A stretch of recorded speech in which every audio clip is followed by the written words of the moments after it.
오늘은 부종에 대해서 한번 얘기해 보고자 합니다. 우리가 뭔가 일을 많이 하고 나거나 아니면 오래 앉아 있거나 오래 서 있으면 잘 붓는다고 하잖아요. 이 한의학적으로는 붓는다는 게 수독의 증상입니다. 그래서 수독지증이라고 말을 많이 하는데요. 이 수독에 대한 증상은 부종 말고도 여러 가지가 있습니다. 그 중에서 대표적인 것은 앉았다 일어날 때 어지러운 기립성 현운입니다. 기립성 현운이 생기는 것은 이 노폐물이 몸속에 자꾸 저류가 되어서 우리 앉았다 일어날 때 이 혈류가 위쪽으로 쉽게 올라가지 못해서 어지러워지는 증상인데요. 이것이 대표적인 수독의 첫 번째 증상입니다. 두 번째는 소화불량이 되겠습니다. 근데 이 비위의 힘 자체가 원래 떨어지는 사람들은 식욕 자체도 없고 소화불량도 있습니다. 그래서 이런 경우에는 노폐물로 인한 증상이라고 완벽하게 볼 수는 없고요. 대표적인 노폐물로 인한 증상은 평소에 식욕은 괜찮아요. 식욕은 괜찮은데 먹으면 소화가 안 되는 거죠. 이런 사람들은 이 위라는 가마솥이 있고 그 가마솥을 떼주는 비가 있거든요. 그래서 우리가 비위라고 하는 거거든요. 근데 이 비의 힘은 충분한 겁니다. 즉, 이 가마솥에 불을 떼주는 힘은 충분한데 이 가마솥에 너무 숯검댕이 많이 껴있는 거죠. 그래서 위장에 있는 노폐물이 많이 껴있는 그 증상이 두 번째 수독의 대표적인 증상입니다. 세 번째 수독의 증상은 소변 증상입니다. 우리가 소변을 너무 자주 보거나 아니면 밤에 소변을 보러 자꾸 가거나 아니면 소변을 보고 나도 시원치 않은 잔뇨감이 있거나 이런 경우에 우리는 이 수독의 증상이 있다고 얘기를 할 수 있습니다. 그리고 네 번째로 부종의 증상이 있습니다. 이 부종의 증상은 얼굴이 부을 수도 있고요. 아니면 손이 조금 부을 수도 있고요. 아니면 다리가 부을 수도 있습니다. 여러 군데 부을 수 있지만 대표적으로 붓는 장소가 정강이 바로 위입니다. 우리는 이 정강이를 경골이라고 하는데요. 이 경골 위쪽에 누르면 움푹 들어가는 부종이 있다고 그래서 경골상 함요부종이라고 얘기를 하거든요. 그래서 이 경골상 함요부종이 보일 때는 이 몸에 노폐물이 확실하게 있구나라는 것을 확진할 수가 있습니다. 이렇게 경골상 함요부종이 보일 때는 우리가 기립성 현운이 없어도 그리고 소화불량이 없어도 소변의 증상이 없어도 수독의 증상을 확진을 할 수가 있습니다.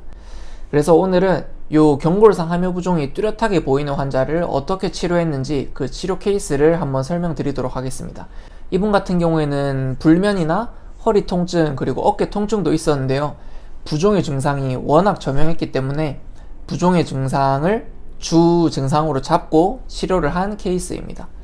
그래서 이분은 150 후반에 그렇게 크지 않은 키고요. 작은 키고요. 근데 체구가 80kg 이상의 여성이셨습니다. 이분은 제가 치료하는 어머니의 따님이셨는데 어머니랑 따님이 체형이 똑같아요. 그래서 유전으로 체형이 그렇게 같은 분이고 그렇게 살집은 있는데 얼굴은 붉은색이십니다. 그래서 성향과 체형이 모두 음적이에요. 성향도 조금 차분하시고 하지만 걱정이 좀 있으시고요. 그리고 체형도 퉁퉁한 태음인형의 그런 음적인 체형과 음적인 성향이셨습니다. 그래서 복부가 큰 비만형이셨고 감정은 걱정이 좀 있고요. 뭐 흥분이랑 분노도 있다고 말씀은 하시는데 이 사람의 그 성향이라고 하는 건 진료실에서 보이는 성향이 가장 중요하거든요. 진료실에서의 성향은 음적인 모습을 보였기 때문에 음인으로 판단을 했습니다. 그래서 이분의 주 증상은 이 부종과 더불어서 요통이랑 견통이 있었습니다. 그래서 요통은 우측 골반이 많이 아프셨고요. 이제 어깨는 양 어깨 쪽으로 아프고 그리고 회전 시에 불편했다. 그래서 승모근 통증이 주 증상이셨습니다. 그리고 원래 체형이 크기는 했는데 최근 20kg 정도 체중이 부르셨다고 해요. 그리고 최근에 특히 더 많이 붓는다. 그리고 통증은 뭐 춥다고 더 아파지지도 않고 그리고 뭐 염증이 있는 것처럼 뜨끈뜨끈하지도 않고 하지만 부종을 확실하게 호소를 했습니다. 그래서 제가 이 정강이를 뚝 눌러보니까 푹 들어가면서 바로 나오지 않더라고요. 그래서 경골상 함요부종이 있어서 이 사람은 이 부종을 치료를 해야겠구나 생각을 했습니다. 그래서 기타 증상들을 보면 불면도 꽤 심해요. 불면도 3년 이상 됐고 스트레스 받으면 아예 못 잔다고 하거든요. 이런 경우에는 복령과 황련 중에 복령을 써야겠죠. 그리고 과식 시에 명치에 소화불량이 확실하게 있고요. 과식을 10번 하면 몇 번 그러세요? 10번 그렇습니다 라고 하시더라고요. 아, 소화기에도 노폐물이 꽉 차 있구나 라는 생각이 들었고요. 식욕은 평소에 괜찮으시대요. 그리고 약간의 폭식 경향이 있으시고 공복일 때도 명치가 약간 답답하다고 하십니다. 그 외에 소변도 자주 보시고 밤에 화장실도 자주 가시고 잔뇨감도 있고요. 어지러움도 있고요. 아까 말했듯이 경골상 함유부종도 있고요. 수독의 모든 증상을 다 가지고 계신 분입니다. 그래서 이분의 그 신체가 부어서 생활하기 불편하다고 하는 정도가 1에서 10 중에 어느 정도냐고 하면은 거의 10에 가깝게 거의 10이라고 하시더라고요. 거의가 아니라. 그래서 이분은 부종을 해결해야 이 불면도 좋아지고 이 허리 통증이나 어깨 통증도 괜찮아지겠구나 라고 판단을 했습니다. 그래서 이 부종을 해결하기 위해서는 대표적으로는 창출이라고 하는 약재를 많이 사용을 합니다. 이 창출은 향약명으로는 삽주라고 하는데요.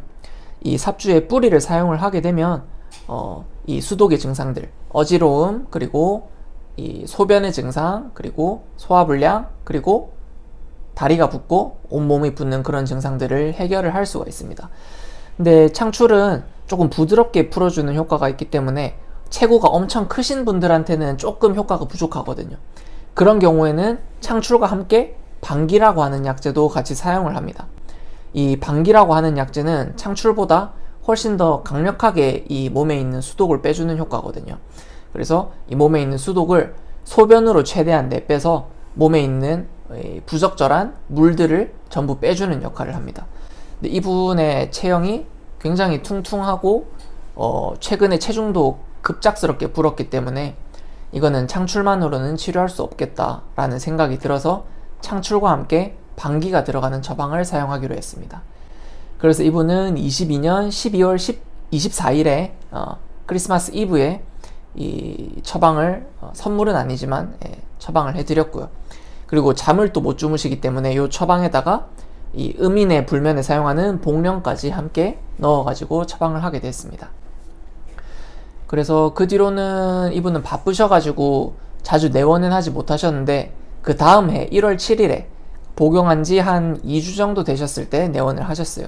그래서 전체적인 증상을 물어보니까 요즘은 잠도 잘 자고 붓기도 확실히 빠졌다. 제가 봤을 때도 경골상 함유부종이 이제 거의 확인이 안 되더라고요. 물론 체구가 있어서 통통한 거는 그대로지만 눌렀을 때 푹 들어간 채로 있는 게 아니라 바로 나오는, 그래서 경골상 함유부종이 거의 사라진 걸 볼 수 있었습니다.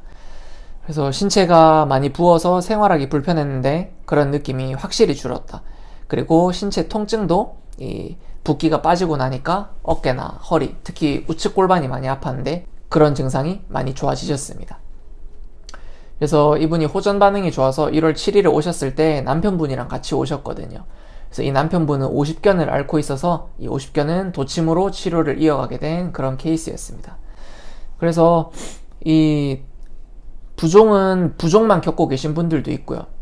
예를 들어서 임신부종처럼요. 임신부종일 때는 이 창출이나 방기가 아니라 규자라고 하는 약재를 사용을 하게 되거든요. 그런 경우도 있고 이 불면을 같이 앓고 있거나 혹은 통증을 같이 앓고 계신 분들이 많습니다. 그런 경우에는 그런 것들을 같이, 통증이나 불면을 같이 고려를 해서 출이나 방기라고 하는 약재를 섞어서 하나의 처방으로 엮어가지고 사용을 하게 되면은 이 체질에 대한 맞춤 한약이 되기 때문에 불면이나 아니면 부종이나 이런 단일적인 증상을 치료를 하는 게 아니라 이분의 건강 자체를 고양을 시켜서 우리 몸이 스스로 부종, 불면, 요통, 견통들을 해결을 하게 만들 수 있습니다.